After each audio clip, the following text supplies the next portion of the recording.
ما أنا هون. وين؟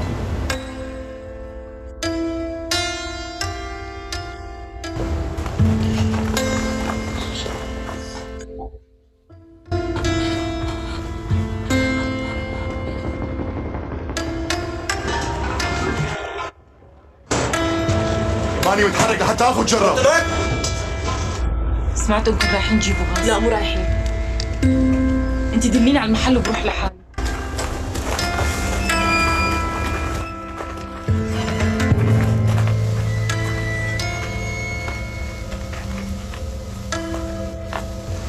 خافت.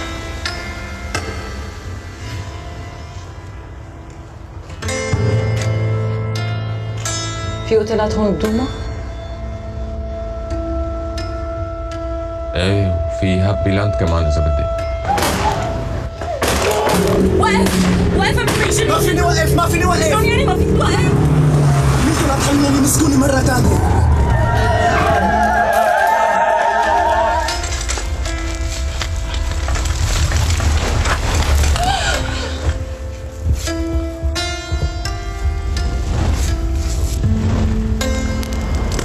ما فينا نشغل النار أكثر من هيك. ما بنعرف منطق مين. يعني اعترفت انه ضايع.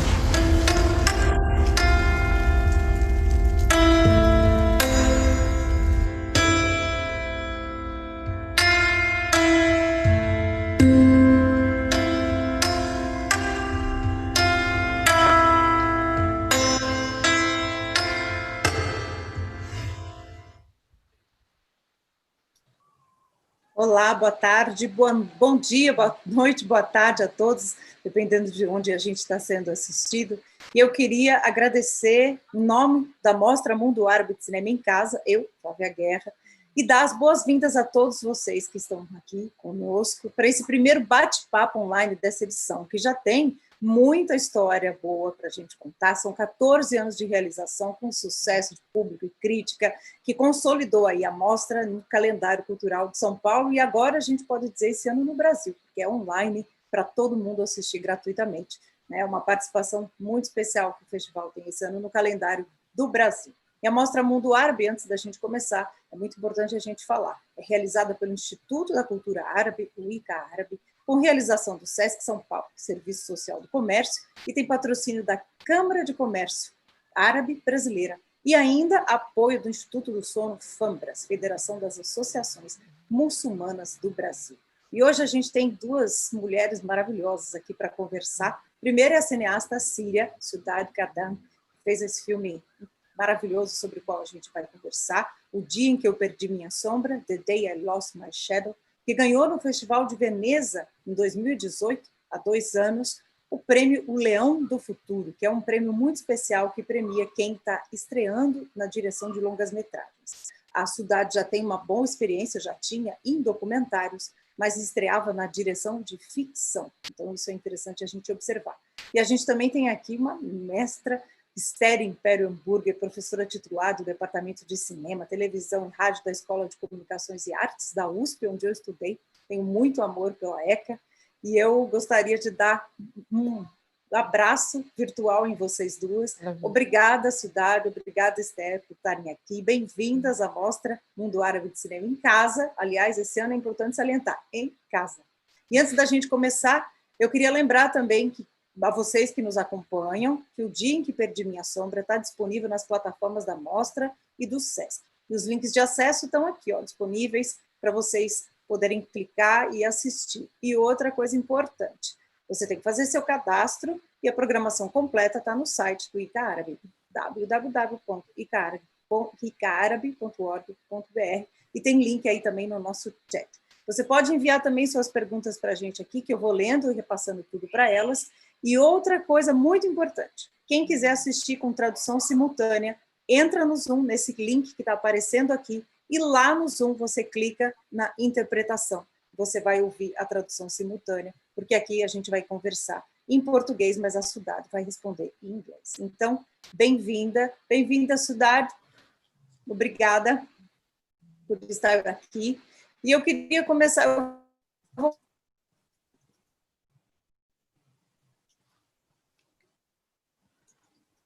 Sorry, it freezed. Vou começar com uma prêmio de primeiro longa em Veneza, já sendo experiente, né, no cinema, mas encontrando na ficção o lugar que você queria contar aquela história, né? Você contou a história de The Day I Lost My Shadow com ficção. Então, como é que foi ser reconhecida por esse grande passo que você deu na sua carreira?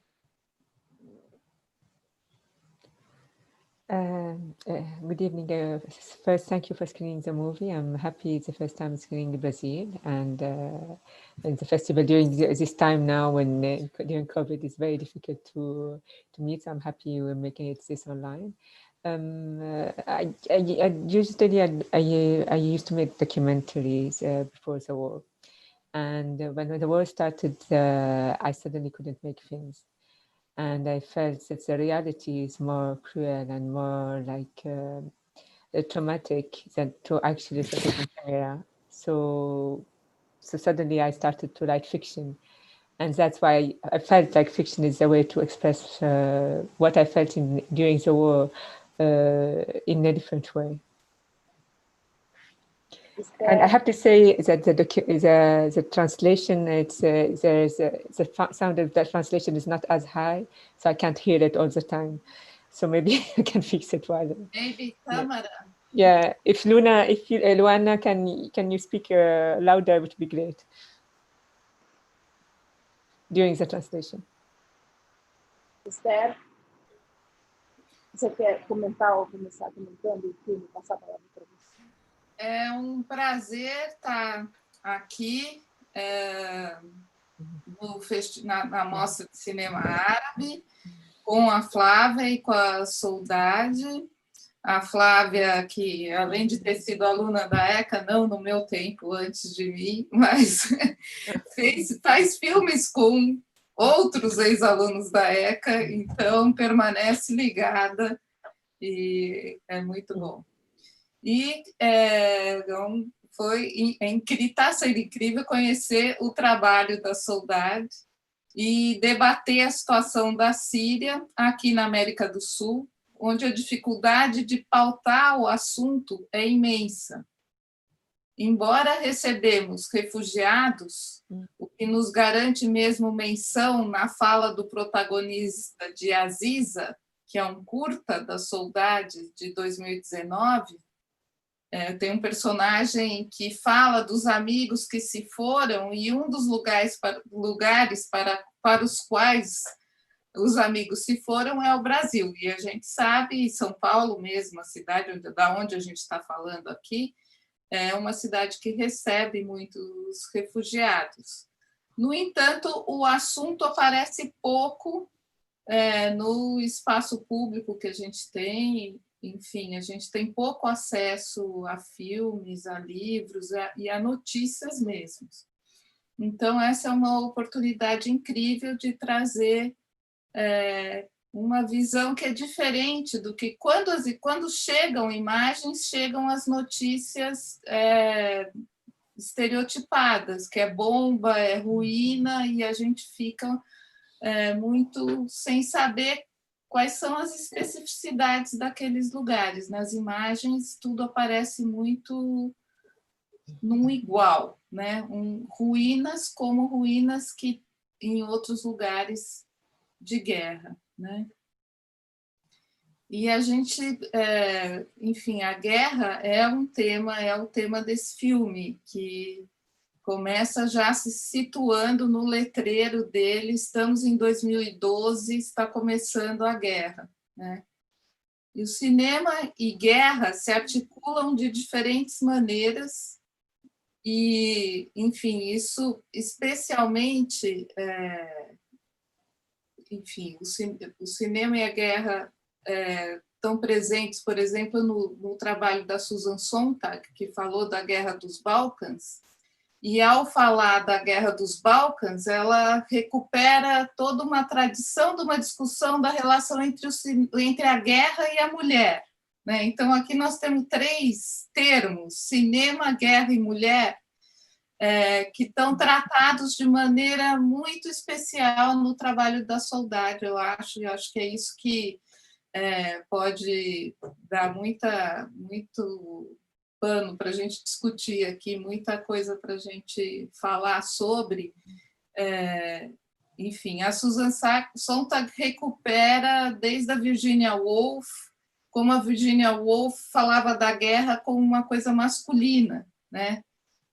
E ao analisar as imagens da guerra, Susan Sontag vai trazendo a questão das mulheres, e a questão das mulheres tem sido tratada recentemente muito, as mulheres e a guerra. Não é que elas não estão na linha de frente, mas elas sofrem muito com a guerra. E sofrem com a fragmentação das famílias, com a perda dos maridos, com a perda dos filhos, e muitas vezes estupradas sistematicamente, como é o caso na Guerra dos Balcãs. Então, ter olhar feminino para a guerra, como a Soldad nos premia é muito interessante, porque em vez da gente ter as imagens das vítimas aniquiladas, ou com corpos destroçados, a gente tem as imagens de quem está sobrevivendo e de quem está buscando imaginar um futuro. Então, é um cinema que busca imaginar futuro, né? É um cinema que se relaciona com a guerra de maneira diferente do que o que a gente está acostumado a ver, né? Como desarticular preconceitos, né? E desarticular a violência e ajudar a abrir horizontes, né? Um cinema que ajuda a abrir horizontes. Essa é a minha colocação geral. Com base nisso, eu tenho muitas perguntas para fazer para Soldad, a começar pelo nome dela, né? Que vocês estão vendo aí, que Soldad se parece com a palavra saudade, né? Que é uma palavra da língua portuguesa e uma das joias da língua portuguesa, vamos dizer assim, que é uma palavra difícil de traduzir, que se encontra pouco. Eu tenho certeza que ela já ouviu essa observação, eu queria saber dela, se ela já ouviu e como é que ela veio se chamar Soldad. I heard about it. I like how they pronounce sometimes my name as a Portuguese way, as a Saudade instead of Sudad. I like it when they sometimes pronounce it. But it's actually because I have a very difficult name, a very ancient Arabic name in Arabic, which is Sudud. In Arabic, it means a high star in the sky.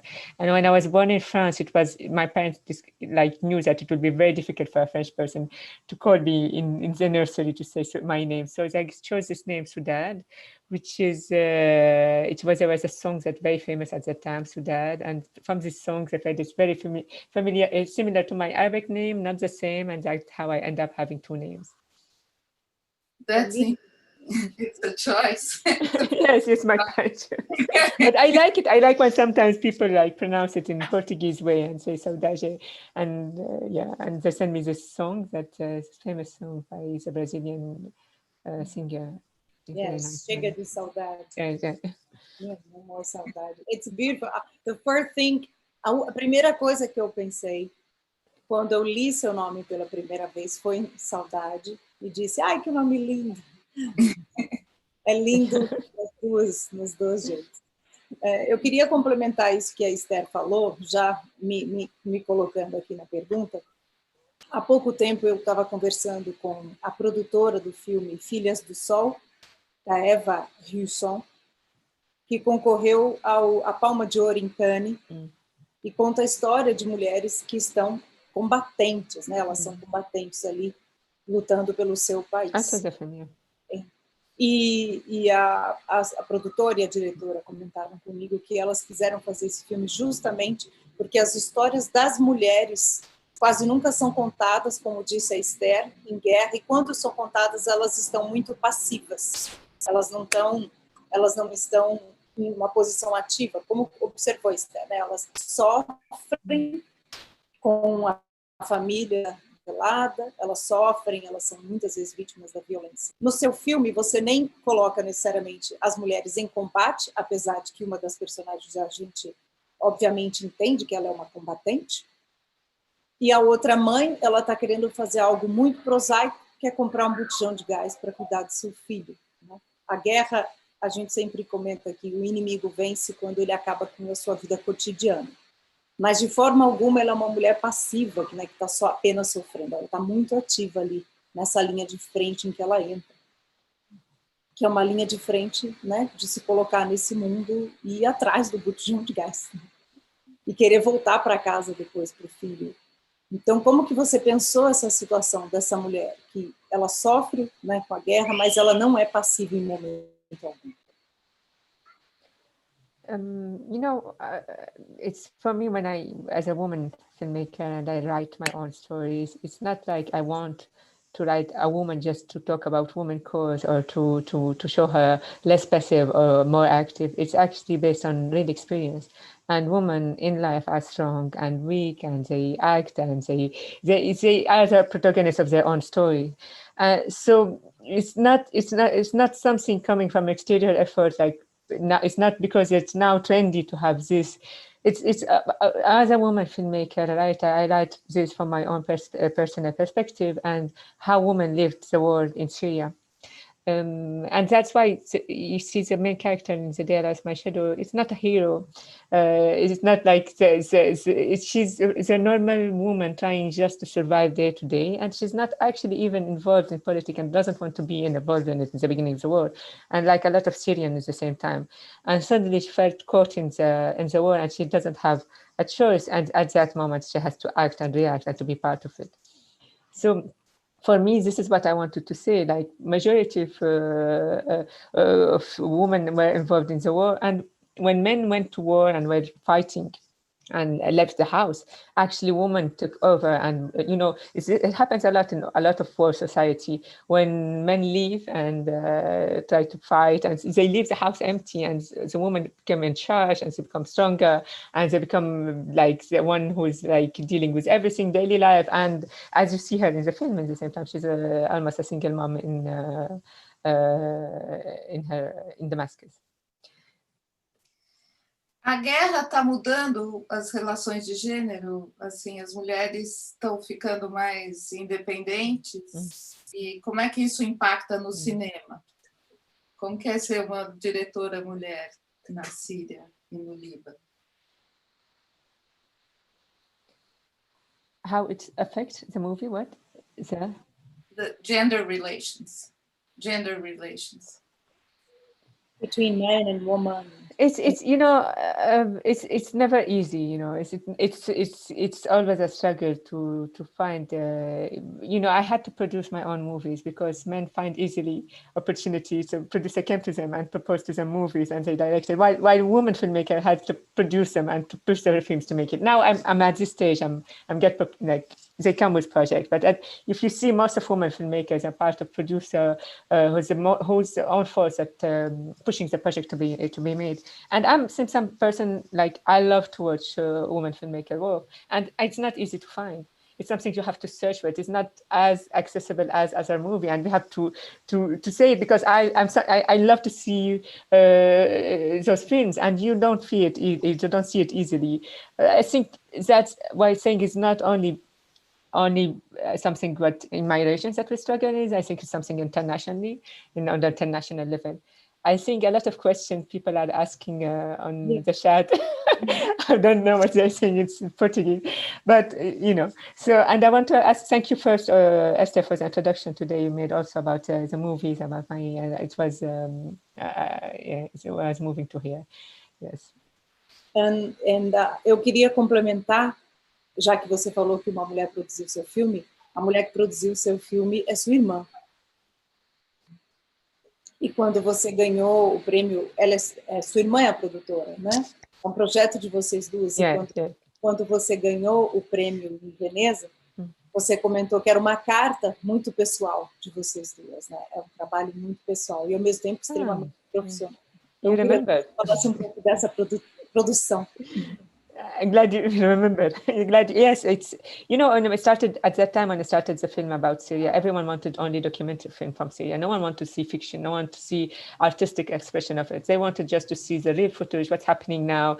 And it's kind of, we just want to see it. And whatever, like, the aesthetic form, we just want to see what's happening.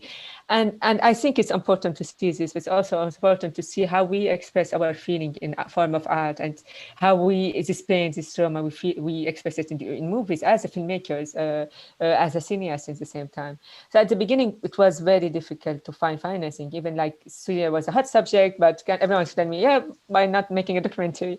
So at that moment, I didn't find financing. My sister's the only one that she was like, I can't, no one. And she said, let's do it together. And we made our company together. And she was her first time producer, was first time director feature fiction film, and we made all the mistakes you can imagine while making it. It took us 7 years to make it, but when we made it like the way we wanted, me and her, it was so emotional. And that's why I said, I'm glad you remembered that at our ceremony, it was a personal, and it is a personal film. And it was a long journey to make. 7 years is not easy to make while you are in displaced in another country. I was in Lebanon when I made it with my sister. So yeah, we made all the mistake, but we made it. Valeu a pena. Do lugar de onde você fala. Você falou, eu estava no Líbano quando eu fiz o filme. Na sua biografia, você disse que você nasceu em Paris, fez faculdade na Síria e depois outra faculdade no Líbano. E agora você está morando na Inglaterra. Yes. Então, você fala de um transterritório, né? Como é que é essa vivência? It's rich in the same time. It's a rich experience because I was born in France and lived 10 years there, and then I lived in Syria. And in Syria, I studied theater first. I made study of theater, and when I wanted to make a master, I felt that I adore theater, but I didn't feel myself like this is what I want to do. So there's no film school in Syria, and there's only 2 cinemas in Syria, in Damascus, functioning, very good cinema where you can go. So the only option was to go to Lebanon. So I went to Lebanon to study cinema. I had a grant there, and I studied cinema, and I lived between the war, because after studied to cinema in Lebanon, I came back to Syria, made some documentaries. When the war started, I went back to Lebanon. So it went 10 years, and now I moved here to London, and I'm based here now, so I'm happy I'm based here. I get an exceptional talent visa. It's rich to be, but it somehow is also tough, because every time you move, you lose your network, your contacts. You have to start from zero. So my feeling now in London is that I'm starting zero. My feeling when I went to Lebanon after Syria is that I'm starting again from zero.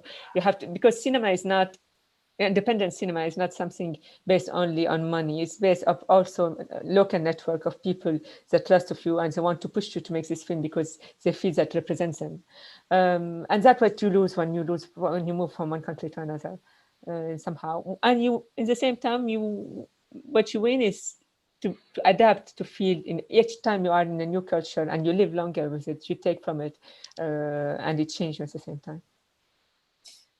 Você sente que a sua experiência, essa experiência transterritorial, vamos dizer assim, afeta o jeito que você vê a Síria? Quer dizer, que eu acho que transpira no filme uma sensibilidade muito grande e um respeito à diferença, né? As diferenças internas do povo sírio, né? As diferentes religiões que, enfim, são tão traumáticas na guerra, você consegue transitar por elas com muito respeito por essas diferenças, né? Mostrando onde estão os conflitos e com respeito. Isso tem a ver com esse trânsito por outros territórios e outras línguas também, né? Porque eu acho que você fala várias línguas. Yeah, I speak several languages. I speak French, English, Arabic, a little bit of Spanish. That's why I can scan a little bit what's happening with the question. But I do not just a little bit. Yes, yeah. Yeah, and I think, it's help when you speak several languages, you get the culture deep in it. You're just not a visitor to the culture when you speak the language. And it helps when you move from one country to another. It gives you another perspective. My film in Syria are different than my film in Lebanon, and the film now I'm preparing in London is different. Because it's, as you said, space give you distance and give you another perspective to the experience. But wherever I was, it was always my stories based off my personal experience. So during Syria, all my story was about the war, about the conflict, about before the war, it was about the urban mythology, about the woman issues and stuff. After, when I moved to Lebanon, it was about Syrian displaced in Lebanon, because the situation of refugees in Lebanon is not easy at all. Refugees in Syria. And I was never a refugee. I was always someone who's moving from one country with a country. And I know it's a privilege as a Syrian, as a resident. I would never, and that's why it gave me also to try to push to see Syrian in different faces, as a refugee or as a resident, from different social class, from different religions also, and different attitude. And this is something I wanted to show in my film. That if you see each film of my films, you see they are completely different, because I don't want to see the only image of the Syrian we see in the news, because when I see it as a Syrian myself, I don't recognize myself in it. It's just a number, just a victim. And the Syrian person, or whatever person, is more than this, is more than this role that the news is giving us. And a lot of story of refugees, since you started, Esther, about story of refugee, a lot of story of refugee of Syrian going around the world is ending up with a lot of success story. Because I understand when someone is coming, a lot of people might feel like they are taking their place and stuff, but persons that want to prove himself or herself actually is doing double and triple of the effort of someone else to get there. So the story of success, whether in Germany, you can see the static, or whether in other countries, you see it's not as simple, the story. It's always interactive relationship between, I would say, the people, whatever the culture is, whatever the country is. Esther, Sudar, a gente tem algumas perguntas, e uma delas vai junta com algo que eu gostaria muito de te perguntar, que é essa questão da sombra. Claro que não é uma explicação simples, essa metáfora é muito forte, mas a Maria Miguel pergunta, ela diz, a Maria Miguel, as sombras trazem uma metáfora poderosa. Senti durante o filme pessoas que, mesmo vivas, morreram um pouco. Porém, o final é impactante, tem um olhar forte do menino, valente, destemido.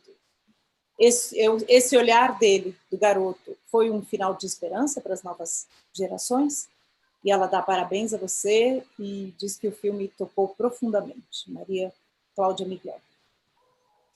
E eu completo pedindo para você também falar dessa questão da sombra, como é que você chegou, porque esse é um filme em que você tem um ponto de vista muito realista, né, cotidiano ali até, da guerra, e ao mesmo tempo você vai para um realismo fantástico, né, vai para o surrealismo, para algo fantástico, que é algo que a gente não consegue falar sobre, mas a gente vê. Yeah, I was seeing the questions. I can't see sombra a lot of times, so I was guessing a lot of questions about shadows, about shadow in the film, and this is actually one of the questions I get asked, because also kind of the title of the movie, which is Adele as my shadow, and how I arrived to the story, and why I wrote it during the war, and what is it. And I as I started at the beginning of the webinar. At the beginning, I used to make documentaries, and I love to mix between documentaries, a little bit of animation, a little bit of fantasy. I always like to mix with genre. But when the war started and the reality was more cruel that you can really imagine, and like the only way to feel what's happening in Syria is to show blood and to show what happened to babies and kids and mother and everyone. So I didn't want to show this graphic. I'm not able. I study film as a filmmaker. I'm someone who always think intellectually and emotionally at the same time. My camera has to think where it should be and why it's there. And when you are in a war situation and this emotion, you can't think, let me think where I put my camera in front of this person who's hurting. I felt I'm not able as someone who think about his camera, felt it's not. So I for a long time, I didn't want to make movies. And if you see like my filmography, like between the last movie I made about Damascus in 2010 and the documentary I made about trauma in 2016, it was almost 6 years, without doing anything. I felt that I don't want to. I was writing this fiction film at the same time, but I felt I didn't want to film. And I felt like there's no meaning to make cinema at the same time. Why do you make film during the war? Is it capable of expressing what you feel? And so I started to see all this photo and footage from film about war, whether World War or whether it's a war in the region, like a civil war in Lebanon, I tried to see. And one of the photo I end up watching is actually the photo of Hiroshima bomb. The next day after the bomb. And if you see the photos of the bomb, it's black and white photos. You can Google it, just Hiroshima photos, black and white. And you will see the country is completely destroyed and only shadows of people are burned on the ground. And when I saw this photo, which is very harsh photo, what I thought is actually what's happening in Syria is actually, it's even worse. Because you feel like you're still alive and you're walking, but you don't have your shadow. And this is how this image started. Like you feel, and at that time, I didn't understand what is this feeling. The only way that I could express it as a filmmaker is by losing shadow. And this is the image I wanted to see. If I was able to express it with words, maybe I wouldn't make this film. At that time, while being in Syria, this is the only ways I can, people losing their shadow to show this trauma. And when I met people who experienced war, like they told me they understood exactly what is war mean, what's the mean to lose shadow. And I felt only I have to explain it to people who didn't live the war, as this image is completely normal once you experience what does it mean. And later when I moved to Lebanon, I had time to reflect. As you said, when you move from one country to country, you have distance, so you try to understand what's happening. I felt it's like trauma. And maybe it's the trauma, the void you feel when you do a war, when you completely, you can't believe anymore in human being, like in some moment. And because, this someone who is one day a neighbor is now an enemy. And this is not easy to see the real face of the human being. So later on, I discovered that I felt like might be trauma. And now, like, it's something, the image came first, and then now I'm trying to give explanation what happened later. This might be trauma. It might be when you feel like during the war, you like there's a river and you go from one side to another, like you cross to another territory that won't be the same anymore. Just to finish, and e o menino no final, como ela perguntou, foi uma luz de esperança? Não de sombra, mas de luz. O garoto, no final, a postura dele, muito forte, decidido. Yes, yes, the story about the boy. For me, when I made this film, I didn't. It's one different phase of my film, like it's different stage that I'm doing now. I didn't see hope at that time in Syria. I knew it. I wrote this script in 2011, 2012. I finished the first draft. And I knew, like, even before it will be like, I knew that something dark, and we are going to this dark place. And for me, the kid that's really strong at the end, it's actually not a hopeful note. I'm sorry, guys. It's not a hopeful note, because this kid will see the worst. He will see his mom losing shadow, and losing shadow is the least that he will see. Because if you live in a country of dictatorship, you're not scared or worried about yourself. You're actually worried about your parents and family and stuff. So this kid will learn at this moment, what does it mean to not be able to protect someone you love. And even if he looks very strong, and he is, because if you saw at the beginning of the film, he looked like a little kid, but at the end, when she came back, he acts like a father. He doesn't act like a kid. He tells her, "Where are you?" and he shouts on her, and like someone. He doesn't act like a kid, because during the 3-4 days that she disappeared, and he has a dad. He doesn't have a dad at his house. He suddenly grew up to and become an adult. He had to play this role because she wasn't there at the same time. So that's what prepared him also to the final moment in the film, when she loses her shadow and she's the only one who sees it. She doesn't see it, actually. She doesn't recognize it because she's too worried about her son. She doesn't see that she lost her shadow at the end of the film. He's the one who notices this.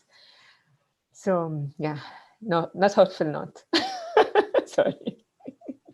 But later, my film later, like I made Aziza, as Esther said, I like a short movie just after.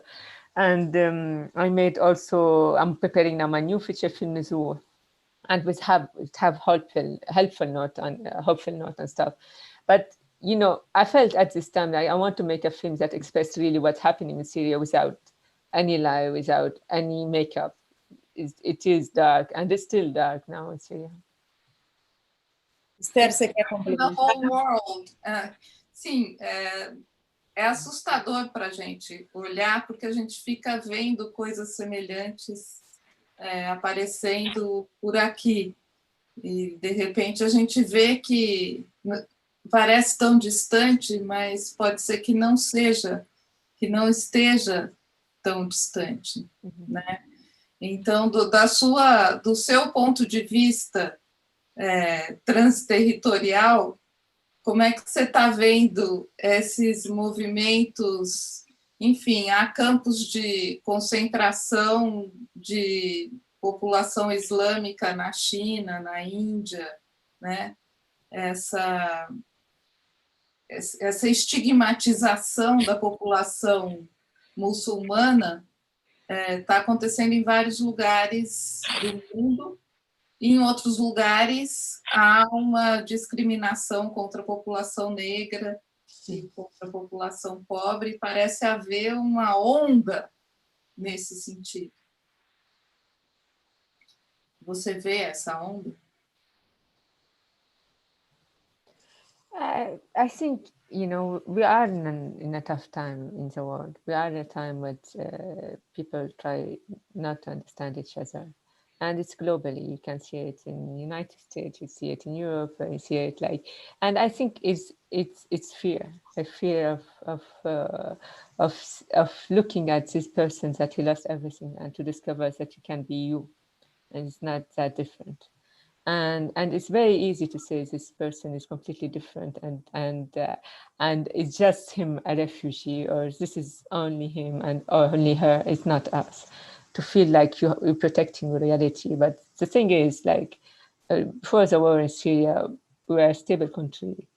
You didn't hear about Syrian, or a lot of people didn't know even where it is in the map. Most of the Syrian who had to refugee, who had to take refuge, and then there are actually people who managed, who had money to run away. They had money to make this journey, to pay to people, to smuggle, to make them.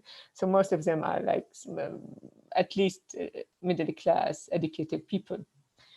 So they are not really that different from what you people think.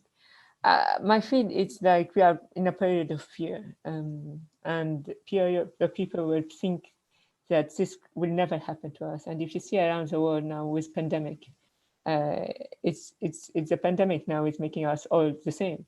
We needed something as big as COVID, as a pandemic, to actually think that we can suffer the same thing wherever we are in the globe at the same time.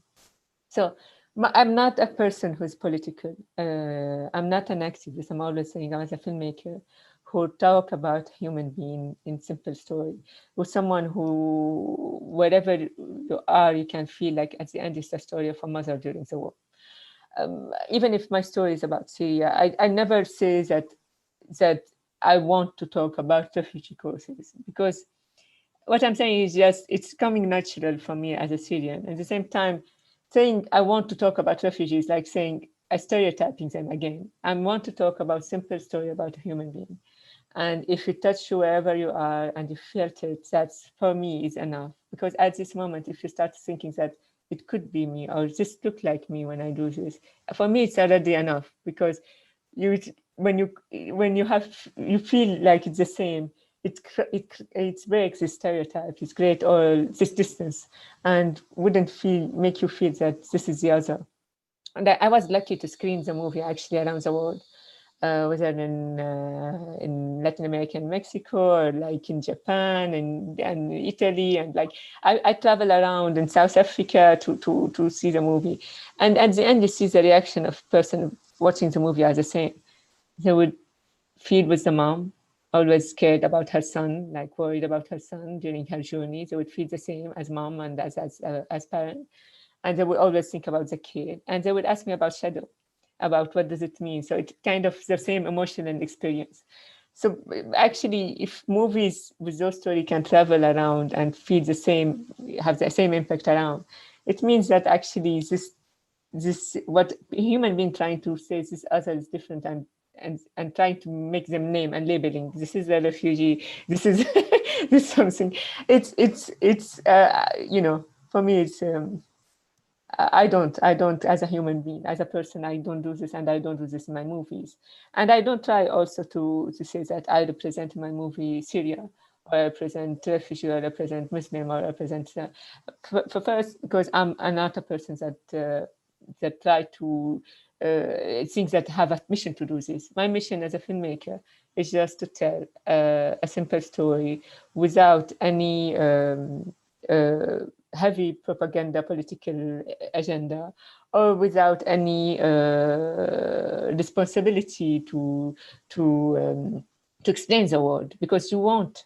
If someone's expecting to understand what's happening in the Middle East in one film, it's wrong, because if you want to understand, you have to read a lot of books, a lot of movie. But one fiction film is not like imagine I'm going to see one Brazilian film, and I want to see everything happening in Brazil in this movie, and to understand everything happening in Latin America. You can't.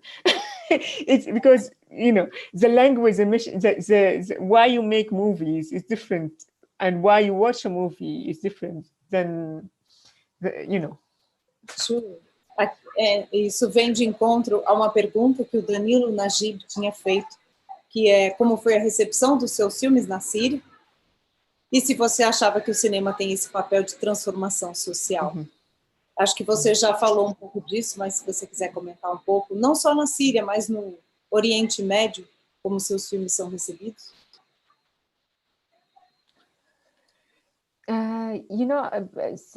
It's in Syria, because we don't have actually cinema, so to have an independent film from Syrian woman, it was something a lot of people were proud of, and I felt from them, and a lot of Syrians feel that film now don't represent them, because they're either very political or very with political agenda, and I feel like the Syrian person would feel like lost, like where am I, where I can see my image as a normal person, a normal citizen who's suffering, and this is I felt it from Syria. So the first feedback were from Syria, and people telling me, how did you film this film in Syria? And actually I filmed it in Lebanon. So all this work I did to make it authentic, to make it realistic, to feel it in your own local audience it's very emotional for me. It means a lot to me. Eu acho que o que funciona assim no filme é justamente por esse enraizamento e essa sensibilidade. E essa não é um filme programático no sentido, é um filme que mostra relações humanas, o que está acontecendo com relações humanas micro, né? No nível micro, das famílias fragmentadas, né? Das crianças traumatizadas. Eu acho que a força do filme está justamente aí, né? E dos seus outros trabalhos também, que eu acho muito interessante, é essa mistura do realismo dessa situação no tempo, né, que fala, estamos em 2012, aqui no começo de uma guerra, do outro lado da cidade, as pessoas estão perdendo a sombra, né? E, então, é bem situado no tempo e no espaço, que é uma referência realista, ao mesmo tempo vem a questão da sombra para abrir uma cunha nesse, né, nesse real, para permitir que o imaginário voe. Eu acho que isso que é muito interessante. Eu vi outros filmes da Saudade que tem essa...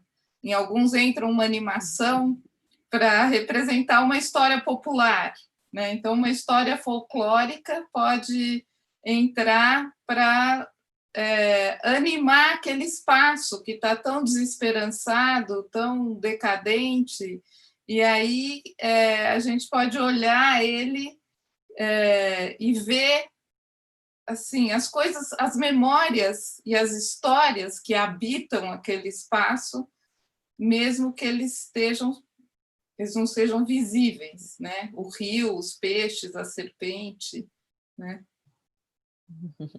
Com certeza. Eu gostaria até de complementar muitas pessoas falando da sombra aqui nas nossas perguntas, né? E alguém pergunta se tem algum simbolismo com a questão da cultura árabe, se essa questão da sombra tem algum simbolismo que já vinha antes, né, de você usá-lo. E a Ivonete Pinto pergunta qual o significado da sombra no Corão também, se há, né, esse significado. It's a shadow in the Quran. Okay. Se existe algum simbolismo, né? Se existe algum paralelo, algum significado, alguma menção, pelo que eu entendo da pergunta. You know, I had a lot of people ask me this question. It's like, is it related to the Arab culture or it's Middle East? It isn't, you know. And this is also when you're a woman filmmaker from Middle East, immediately all the symbolic is related to the culture, which is, it's actually, the story of shadow is more international, and it's more like coming back from like what they call the cave of shadows of what was the Greek legend of shadow. So it's not about culture, and it's not about religion, and to be honest, like also because coming from the Middle East, a lot of people ask me about Muslim symbolism and it, and to say that my film, I don't represent religious symbolism and meaning, unless I want to say, I want to say it clear. I don't think I don't try my film to say that it's representing, as I said, at the same time, I am only trying to talk about simple human story. And it's coming also from my belief that languages and religions are the same way of communications. My feeling and my approach for it is this. So it's all this. It's different language of expressing for me. So that's why I don't charge my film. Even if you see, like if you see the veiled woman or some Muslim woman in the film, it's not because I want to represent Islam. It's because they are here, they are in Syria, and they are a human being, and they are here, and this is how they present them. So it's not an effort to put. It's actually something naturally here. And trying to, and if you see, even if they are all like, when you go to the rural places, people who are veiled, and the people who are religious, and you see, they don't talk about it. They don't talk, and it's actually like this in Damascus. You see them, and you would see different background, different like religious attitude and point of view, and they wouldn't. It's something very personal, and it's not something that, you know. So that's why in my film I don't. But I think the question that if in the Quran there's shadow story, which is I don't know, but I'm not an expert. So, but something to look at. It might be interesting to see for me as a personal research. Eu vou juntar duas perguntas. Uma da Silvia Argenta, perguntou onde você estava, que ela chegou um pouquinho depois, você está em Londres, e ela gostaria de saber se você tem ido para Damasco, como está a situação lá. Eu vou emendar a situação de Damasco e da Síria com uma outra pergunta da Neuza Barbosa, que ela queria que você comentasse um pouco sobre seus atores, né, sobre o elenco. E eu sei que o elenco seu, alguns, né, eu acho que não todos, dos seus atores e atrizes estão na condição de refugiados na Europa, tiveram que voltar para filmar, foi um processo delicado ou demorado. Então, talvez se você comentasse as duas coisas e falasse também desse seu elenco, que é muito forte, né, as atrizes e os atores são muito, muito potentes.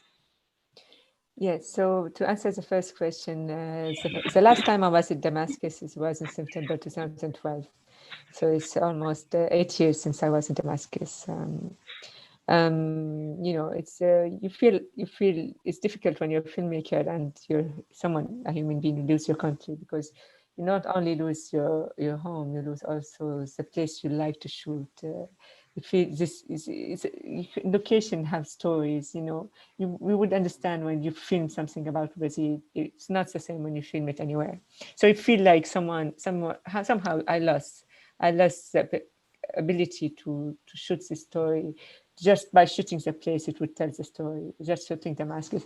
And the last film I did in Damascus was about it. So I felt like it was my love story to the city, like Esther said.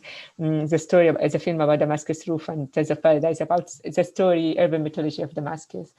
So this is about the story of Damascus. And then what was the second question? Sorry, I forgot. Era sobre o seu casting. Sobre o elenco, os atores, as atrizes. Casting, yeah, it's important. Yes, it's really important about the casting, this question, because, the film is, how the production of the film is it's reflected what does it mean to be a Syrian, and Syrian during this time, because it was very difficult. I wanted the actor to be Syrian, and it was very difficult to have Syrian actor because they were like all around the globe. It's like, and the good actor was in Europe and like around in Germany, France, and it's like very difficult to make a casting. So what I did is actually made a casting in several countries. Like I would go to other and see them and make a casting on it. And then when I found those actors, the 3 main actors, which is one who asked asylum in France, the main actress Sana, for the role of Sana. Riham for the girl, the younger girl who asked she's in Germany, and the guy is in Syria, and there's another actor who's in Lebanon. Besides this, those are the only professional actors, and they are like amazing actors I worked with. All the other cast are just refugees in Lebanon, Syrian refugees, because I wanted to show the real, as this is also my background as a documentary person, I believe the power of seeing the real face of person who experienced war, something very powerful to see. And like there's amazing actors, but this story of someone who lived it, it's irreplaceable. So besides the 4 actors who are professional, all the other actors were actually refugee in camp in Lebanon. And I felt as someone who's in Lebanon, this is something I need to make it. It's something healing. It was in effect a healing experience for all of us. For example, one of the scenes is like the funeral scene, just at the end of the film, and when Jalal dies and the making the funeral, and I started, and very emotional scene, and so I started action and we have amazing scene with the actor, and then I said cut, and people still crying. I was like, I was coming, guys, like, do you know the shot is free? And still people are crying, and I was like, what's happening? I went to the assistant director. Did you tell them that the scene, because they are not professionals or amateurs? So I was trying to find a nice way to tell them to stop, I was saying, did you tell them that the scene is finished? Because I tried, and said yes, but this girl remember her brother, and this guy remember his son, that he couldn't cry, because when you are a refugee state or you're running away, you don't have time to really cry. You do not have time to go through the grief. So actually, everyone, so they were crying their personal story during this scene. And this is something powerful when you work with non-actors. At this moment, I felt like they could let go and they could feel it via art. Like you can express more what you feel when it's artistic expression, but he's a man and he didn't want to cry publicly. If it's not for a film, he wouldn't do it. So this is part of working with and the little boy, actually, when I met the little boy, he's from a camp, in a Syrian refugee in a Palestinian camp in Lebanon, which is one of the worst camps you can ever imagine. It's like, it's like a bomb, ticking bomb. And when I saw the little boy, he was very, very small, and he was only washing with salt water because there's no good water. So when I saw this little boy, I only saw very beautiful eyes, and there's almost a skin of like a 90 years old person. Like you can't imagine. I just very beautiful eyes, and something very different on the skin. And because he get allergic with the salt water, and there is no water to wash himself. So, and when I saw him, and he doesn't look like his mom. If you see the film, it's actually his skin tone is different than the mom. It doesn't look like her. And I said, okay, I think this is it. Like as a Syrian, this is how I have to do it. If I'm not changing anything, at least this film affects this little kid. And we worked with him, and we worked on him to heal his body and his skin. And until you see this little beautiful boy at the end, you see the film. It's like the transformation during the film into the end is completely fascinating. In one moment, can tell me like, "Can you stop putting cream on me? I'll become white." and I accepted. You know, I even like when I saw him, even I saw like he's not, and it's something. I saw the eyes, and you see it in the film, the eyes that he had. I said, yeah, maybe it doesn't look like the mom, but we can say it looks like the dad. É o que eu supus, eu já vi. Eu queria aproveitar para falar sobre o teatro nos seus filmes. Assim, a primeira sequência desse filme que a gente está discutindo é muito forte, da mãe com o menino, eles chegando, a subida pela escada, a parada da polícia, o velório do vizinho, daí eles entram em casa correndo, esbaforidos, para colocar roupa na máquina de lavar. É uma sequência muito poderosa que, enfim, o vínculo da mãe com o filho que o filme vai desenvolver está ali, né? E isso segura o tempo grande em que ela está separada dele. Enfim, eu acho que tem uma preparação de atores aí bastante forte. No Aziza também eu vejo esse trabalho teatral assim, com os atores. Eu queria que você falasse um pouco sobre isso. E conectando também com a experiência que cada ator trouxe, né? A gente tem perguntas aqui também sobre o background. O seu som, Flávio. Background of the actors, or background of the actors?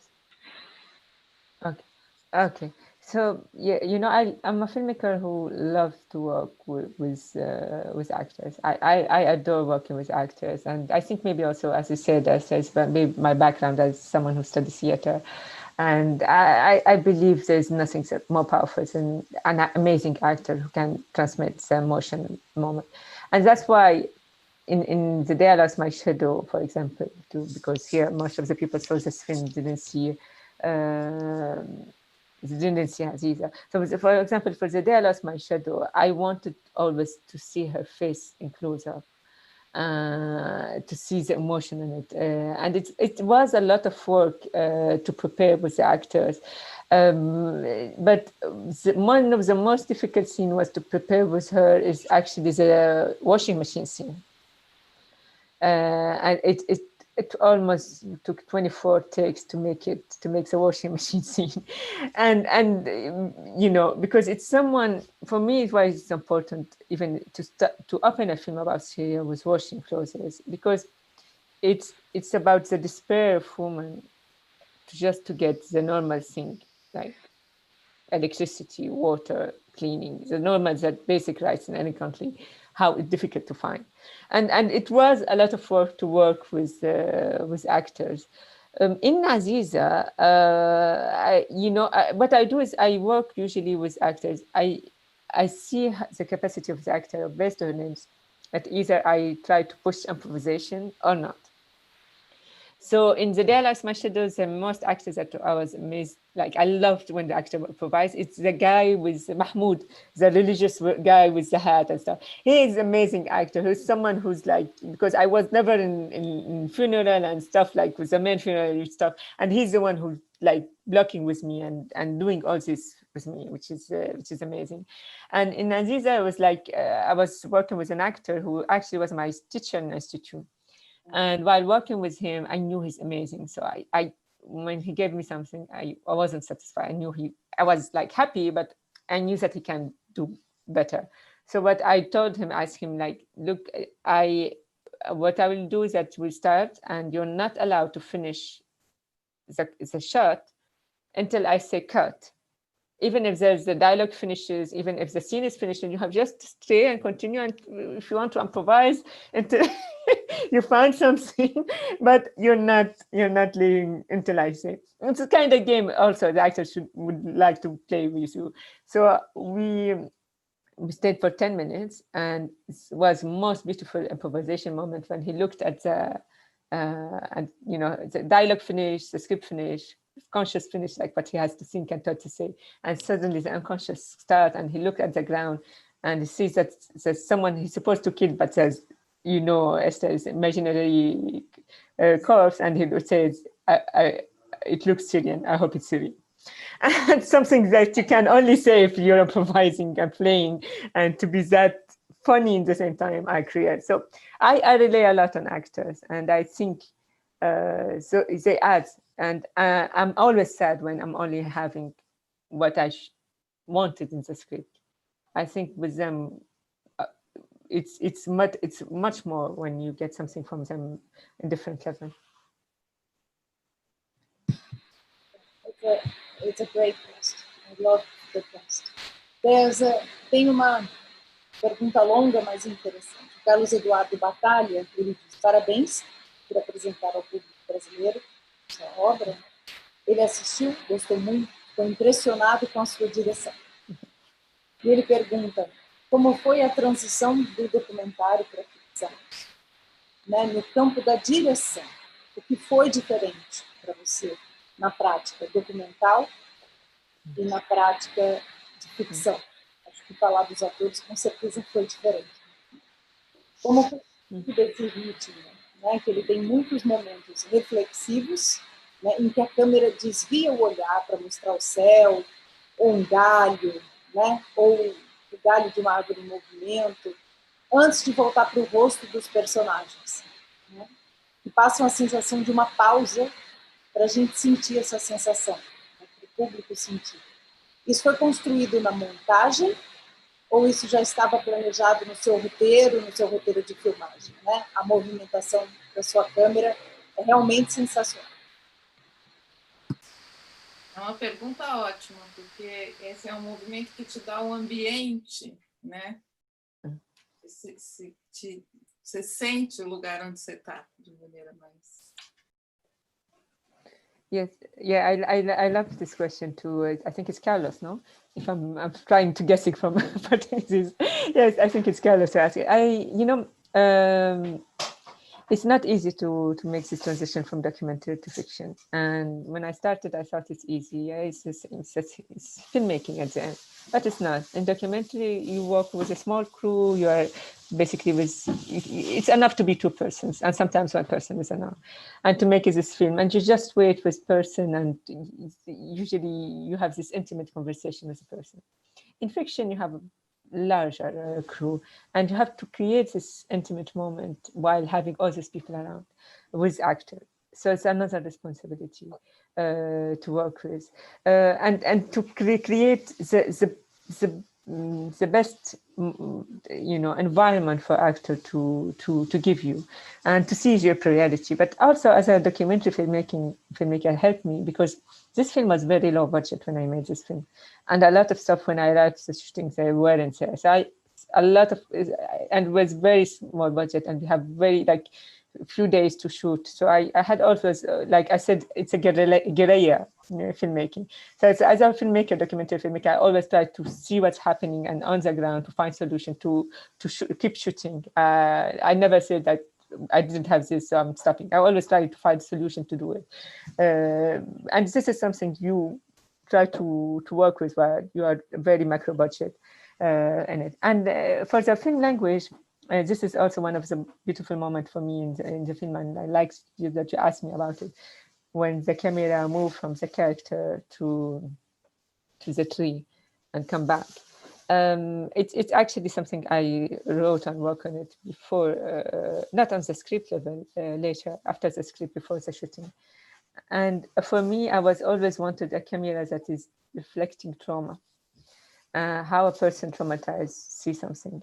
When someone is trauma, it try to avoid what's happening. It looks to a very simple object that irrelative to what's happening, to big subject. So it's like when she's talking, so the camera is looking to the character and leaving the character as a trauma and leaving to the nature to just listening off or what they're happening, what they're saying, and then coming back to them. It's like a vision of someone who want to evade the how difficult it's this moment. So the camera evades the character, leaves the character, and come back to them.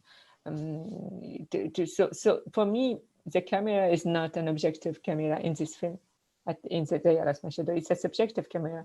It's a camera that move a lot, that shakes, that express the feeling. It's very personal. It's almost not leaving the face of the character, and that's when it's leaving it. It's like it's taking her point of view or the point of view of the character, moving around, trying to discover what's happening around him or around her, and coming back to her to be personal, personal POV, personal point of view.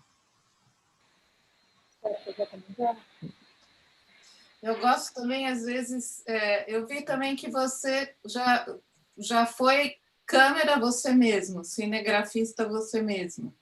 E às vezes tem uma decupagem assim especial. O começo do Aziz é muito... Você vê um fragmento do rosto dela, você não entende aonde que ela está, e ela está dentro do carro, e depois o carro está parado, e ela está atuando, enfim. Eu acho que tem quase que esse oposto desse plano de respiro, em que o personagem vai perceber qual é o ambiente em que ele está, vai olhar as coisas do dia a dia, né? A árvore, o vento, vai sentir. Tem também esse plano meio claustrofóbico, em que o rosto da personagem está meio enebulado, misturado com outros elementos do quadro. Isso, enfim, da sua experiência como fotógrafa, essa decupagem já está antes? Você imagina ela no roteiro? You know, I used to shoot myself, my film as a documentary. So I love also to be behind the camera and to always think where the camera is, where's the angle, what I'm shooting, what I'm showing the audience.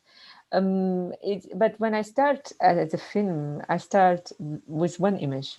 I usually have one image. It's because I'm a director who writes my own stories. I'm not a writer, so I don't see first a word. I see an image, and when I have a clear, focused image, I know that I have a film. So for the day I lost my shadow, when I saw the shadow of the person losing it, that's it. I know I have the film. When Aziza, the short movie you're talking about, Esther, is like I knew it's the car, like the red car, and someone trying to drive while still staying fixed in the place. So all my film, I start with one image, or like BCH tree, it was one tree. You know, I always try, or the new project I'm working on now is about a house transformed to a grotesque tent, you know. So I always start with an image. But once I start writing, I write as a writer. I forget that there's also visual, of course, because I'm a director, but I don't think of decoupage. I think of story, I think of character, I think of dialogues, I think of the mood of what journey I want to take the audience in it. And once I finish the script, at that moment, I start the decoupage. Like when I don't start the decoupage early on, because the script changed a lot. So I usually try to have it 6 to 8 months before shooting, not much more. But between the day I lost my shadow, you see, as you know, you saw, they are completely different. The day I lost my shadow is a handheld camera, a shaky camera, talking about trauma, while and it's about, as I said, there's not a lot of powerful note at the end of the film, which is express the despair you feel during the World War II. And while the short film Aziza, you see a fixed camera, humor, and you see the object taking place, the car. You always see the character through the car, the reflection of the car. And I wanted to show those reflections, those shots, because I wanted to see that the character and the car are one, and they are not separated of it. So yeah, it started gradually, and then when I work on it, and then I talk with DP, also the DOP. Once you have a decoupage, they give you also ideas. They add you. But for example, the short film, the DOPs or a lot say why you want to shoot all the film while the car is not moving. Because at the beginning of the film, we try to make the audience feel like the car is moving and driving. And they told me it's easier to make it move and then cut and to show. I said, no, let's make it not moving at all. And we have to make the audience feel and think that the car is moving, and then to discover that it's not actually. And this difficulty will create something artistically more strong for us as a decoupage and as a lighting and everything. So I believe in difficulties and obstacles that create creative solutions. Sudar, tem uma pergunta aqui, voltando à visão pessoal. A Colette pergunta: você poderia contar um pouco sobre o que é pessoal nesse filme maravilhoso? E outra pessoa aqui pergunta, a Tatiana Rodrigues, onde podemos encontrar seus documentários e seus filmes prévios?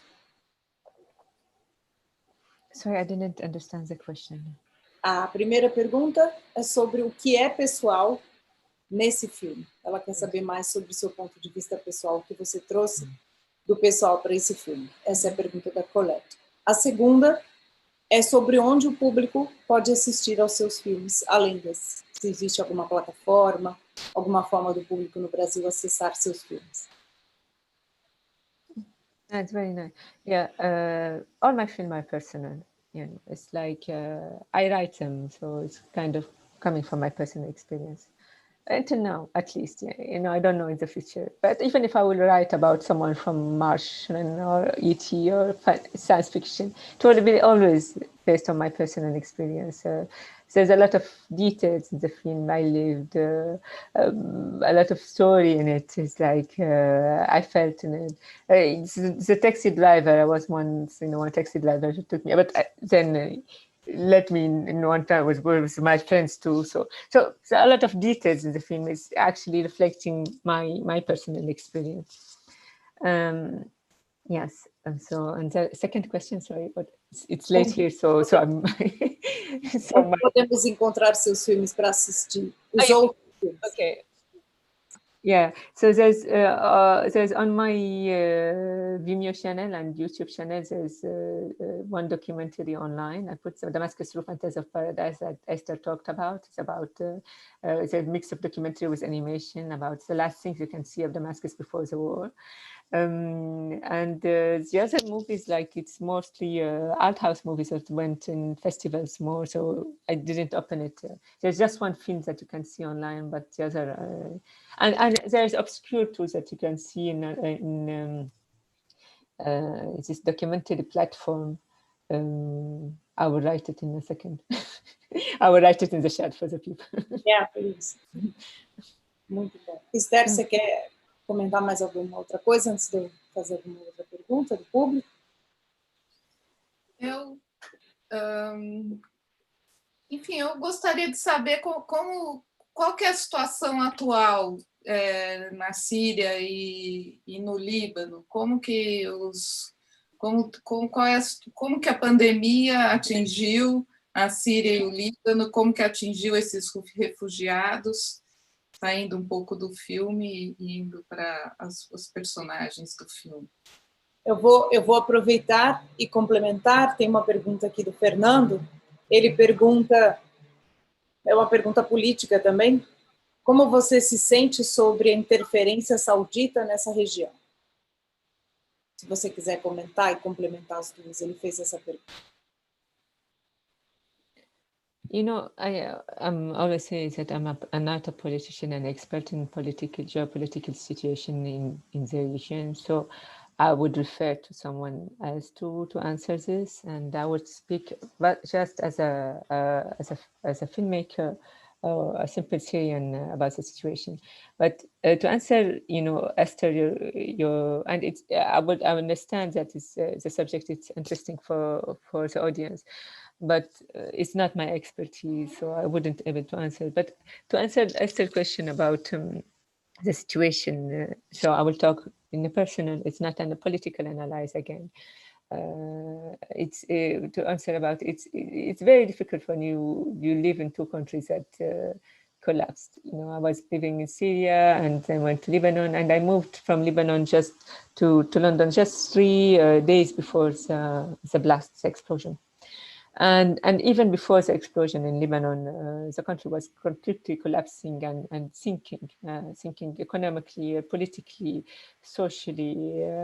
So I lived to live in two countries in difficulties, and then moving to, I hope in London at least, to be a new move and different, and to feel part of both countries and see them in this difficulty is not easy. It kind of also gives you not an optimistic vision for about the region, about the Middle East at all. If you Syria and Lebanon now in difficulties, it's kind of like how we say domino in the region. So it's one country is affecting the other at the end. What is worse is the pandemic. In Lebanon, they're controlling it a little bit, but in Syria, since it's like there's 70% below poverty in Syria, so they can't enforce a lockdown. People would die from hunger. So they're living with the pandemic. They're living with huge cases that no one talking about it and no one reporting about it, and no one talking because they don't want publicly to talk about it. So there's a lot of people losing their life, and the cases are very high, but there is no official report, and that's why it's more scary because you don't know the truth at all. When you see the number, you know that this is the number. It's down, it's up, but when you don't see it, just people disappearing, it's actually more difficult. Yeah. Esther, a gente vai encerrar já. Tá tarde aí, a gente sabe. E mais eu queria fazer uma última pergunta para você, e aí a gente encerra. É uma pergunta do Jansei Hinkel. Ele diz que ele está fazendo sua tese de doutorado sobre o cinema no Oriente Médio. E ele gostaria de perguntar para você se tem algum filmmaker, algum cineasta que você gostaria de comentar, que influenciou o seu trabalho do Oriente Médio.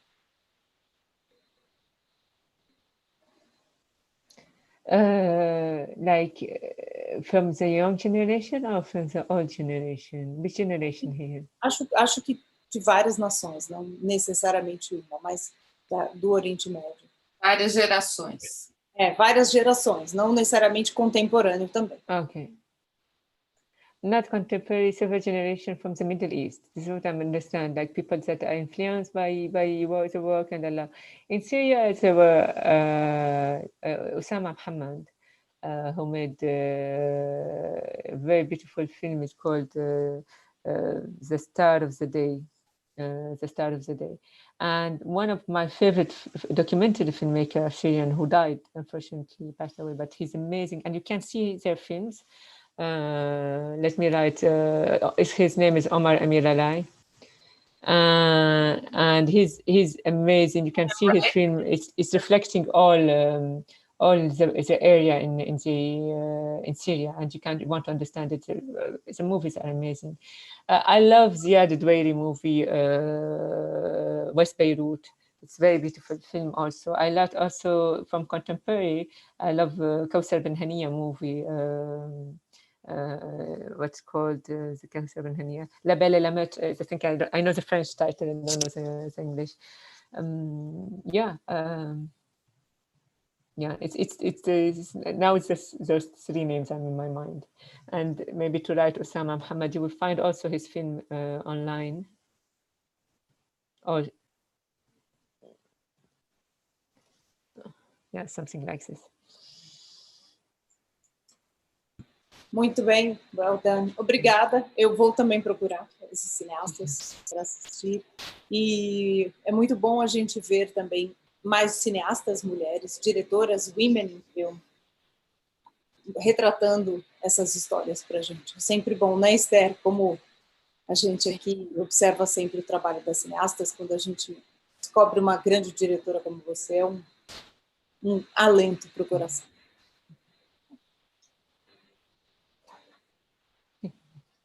Thank you.